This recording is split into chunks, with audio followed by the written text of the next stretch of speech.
Hello, welcome back to Trevor's Quick Tech. Today I'm going to try and give some advice to how you can tell it's time to replace your computer.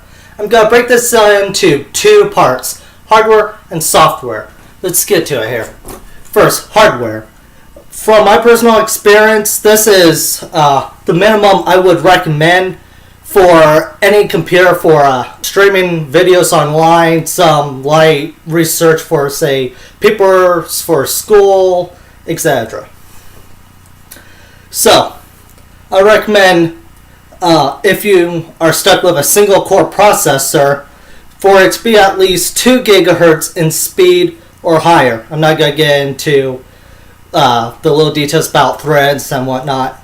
Generally, if you're running a processor this old and it's a single core, about 2 gigahertz or higher is recommended. And RAM, I would recommend about 2 gigabytes of RAM. Now, for both of my computers that I use, my desktop and laptop, I very rarely ever seen both of them reach 2 gigabytes of RAM or higher. For my desktop that's running 32-bit version of Windows, I never see it go more than 1.8 gigabytes. For my laptop that runs 64-bit Windows, the highest I've seen go is 2.2 gigabytes. So as long as you're not trying to run any actual games, just watching some HD content on YouTube, 2 gigabytes of RAM should be fine.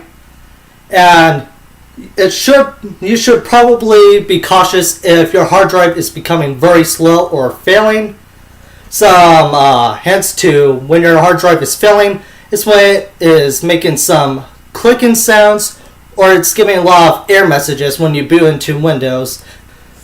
And last tip, if it cannot be upgraded to have at least a 2 gigahertz processor, or at least 2 gigabytes of RAM, or even 1 gigabyte. If it can't even reach 1 gigabyte of RAM, it's probably time to replace your computer. Now, I'm not one to go, just replace, buy the newest. See, I like to upgrade old computers and see what is the minimum amount for it to function well. And through my experience, it is usually these parts.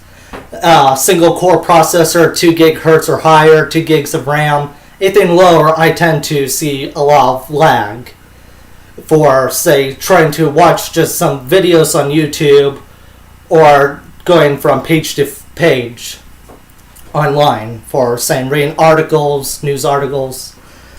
Now to move to software. I'm going to mainly talk about Windows operating systems because that's the most popular form of operating systems that are pre-installed on computers.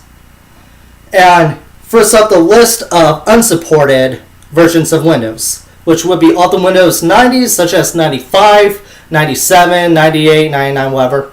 Windows 2000, Windows ME, and yes, both Windows XP and Vista are now no longer supported.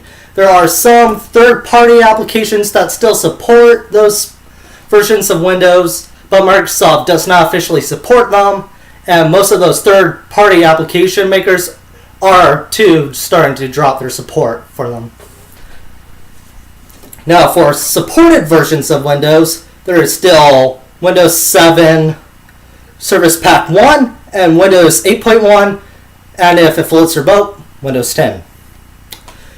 But the main thing to keep in mind is driver support. Say, for my daily driver, the computer that I use every day, even sometimes edit videos on, originally came with Windows XP, and the graphics controller only had drivers for Windows XP and Server 2003. There are some third-party cracked versions for Vista that was a 50-50 chance of working.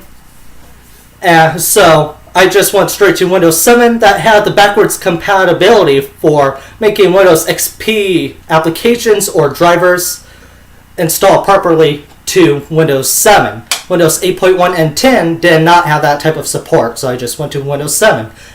And if you were in the same predicament that I was in, I would also suggest going straight to Windows 7. It has another 3 odd years of support left.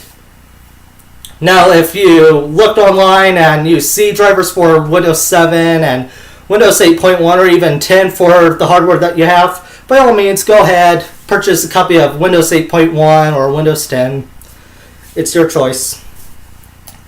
So I hope that you guys found this video helpful. If you like it, by all means, leave a like. If you disliked it, go ahead and leave a dislike. I probably deserve it. I'm me, you know.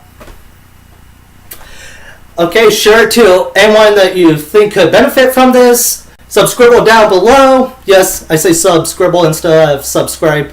It's unique. Comment down below if you have any suggestions. I'm always open to suggestions. Also, if you have some experience with using older technology, and say you run a computer with an 800 megahertz processor, 1 gig of RAM, a certain Linux distribution, and it works well, go ahead and comment that down below. That might also help others reconsider buying a whole new computer and just install Linux for free. And I'll see you again in my next video come next Friday. That's right, I'm going to try and become more consistent with these videos. Instead of doing one every 3 to 6 months, I'm going to try and get to be every Friday or every other Friday. So stay tuned. Goodbye.